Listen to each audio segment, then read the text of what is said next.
Hi there, it's Sandra here from Create in Spain. Would you like to be able to make transparent stickers but not have to buy transparent sticker paper, which tends to be a bit pricey, but use something which you may well have already? If that's the case, then keep watching because I am making some stickers and what I'm using is a lamination pouch. Now you need one piece of the lamination pouch, which basically is a cut open, and you find you have two pieces of plastic. The interior of it is opaque, the exterior of it is glossy unless you've bought matte ones, and the interior of it is covered with glue. You can't really tell it's glue because it certainly doesn't feel sticky, but that's what it's got on the inside. So what I've done here, I've put some laminating pouch onto my cutting mat, and I've used a permanent marker. This is just a cheapy CD marker to draw my designs. Now you can draw something small like this, or you can do something which is much bigger like this one. And actually if I put it down there you can see it better. But you can draw whatever you like. If you can make an SVG or an FCM file, you can draw it with a pen in your pen holder in your machine. Now the first time that I did this, I made the file in Shortcut slot and I did my design, I put my offset on for my cut line and I exported the FCM and went to draw it and then to cut it.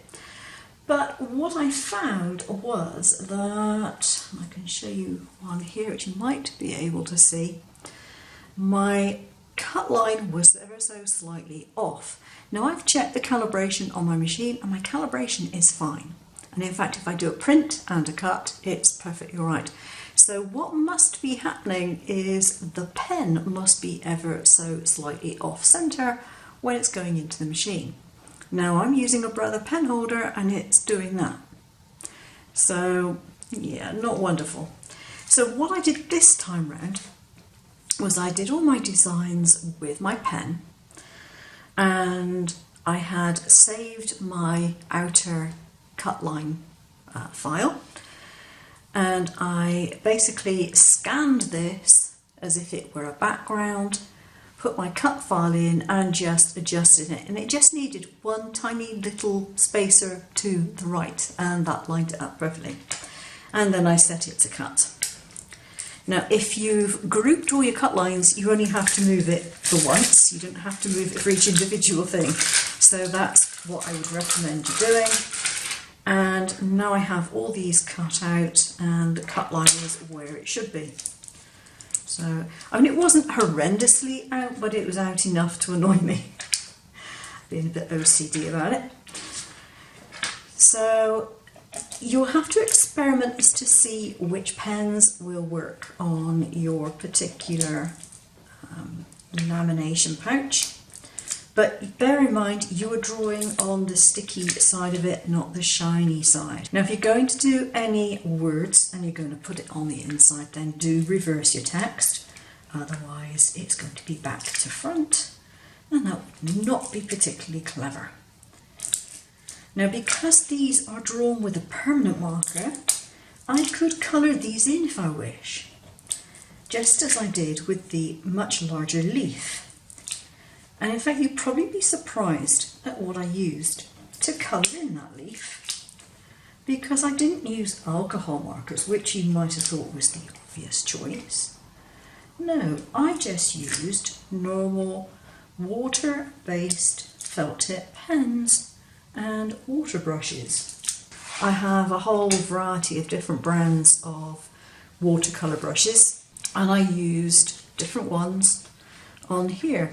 Now obviously I'm colouring it on the back. Actually I'll put a piece of paper underneath this. Let's just get a... So I'm trying to shake bits of sticker off because they're a bit static. Okay, put this under here. So I painted all this on the wrong side because it's got the glue on, and it stayed put. It's fine. So I now have a sticker. Now, as you might notice, it isn't sticky on the back. as I said before. So what you have to do to make these stickers sticky is you just have to either put them through a laminator, depending if what you are putting the sticker on can go through a laminator, or do what I did, which is just use one of these little cheap travel irons, which I keep in the craft room with various bits and pieces without the steam setting on. You don't want the steam.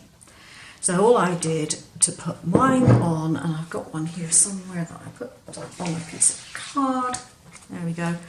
I put a piece of baking parchment over the top of it and then just put the iron on for a second or two, and it's well and truly stuck.